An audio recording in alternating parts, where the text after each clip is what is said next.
आपल्याकडे कल्याण महापालिकेच्या क्षेत्रामध्ये महानगरपालिकेच्या क्षेत्रामध्ये आपल्याला एक पेशंट जेव्हा प्रायव्हेट हॉस्पिटलमध्ये ॲडमिट झाल्या तेव्हा त्यांची तब्येत खराब होती अतिशय, तर त्यांना त्या दृष्टीने सगळे उपचार देण्यात आले होते आणि त्यांचा स्वाब घेण्यात आला होता.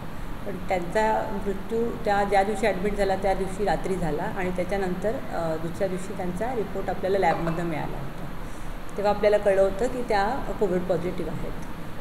आपल्याकडे किती रुग्ण महानगरपालिकेचे आहेत? तर आपल्याकडे आता सगळे मिळून 4 रुग्ण आहेत आपल्याकडे आता, जे आपल्याला कोविड पॉझिटिव्ह सापडलेले आहेत. त्यापैकी एक आहेत ते बऱ्याहून घरी गेलेले आहेत, त्यांची ट्रीटमेंट पूर्ण झालेली आहे. आणि दुसरे एक रुग्ण आहेत ते प्रायव्हेट हॉस्पिटलमध्ये ट्रीटमेंट घेत आहेत, ते पण स्टेबल आहेत. आणि अजून एक रुग्ण आहेत त्यांना प्रायव्हेट हॉस्पिटलमधून कळवा येथे हलवण्यात आलेलं आहे. त्यांची पण प्रकृती स्थिर आहे असं कळलेलं आहे.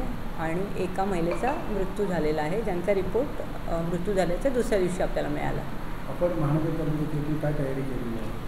तर आम्ही आमच्या महानगरपालिकेच्या आरोग्य विभागाकडून असं नागरिकांना आवाहन करते की त्यांनी कोणी घाबरून जाऊ नये, पण त्यांनी काळजी घ्यावी. तर आपल्या दोन्ही महानगरपालिकेची जी हॉस्पिटल्स आहेत, एक शास्त्रीनगर येथे 5 बेडचा आयसोलेशन कक्ष आणि रुक्मिणीबाई येथे 10 वॉर्डचा आयसोलेशन कक्ष आपण उभारण्यात आलेला आहे आपल्याकडून.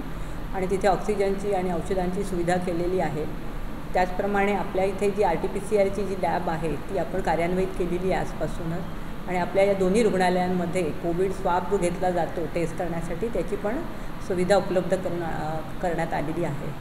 तर आपण असं सगळ्या नागरिकांना असं आवाहन करतो की कुणी घाबरून जाऊ नये, पण काळजी घ्या. आपल्याकडचे जे वयोवृद्ध लोक असतील, लहान मुलं असतील, त्यांना शक्यतो गर्दीच्या ठिकाणी जाणं टाळावं.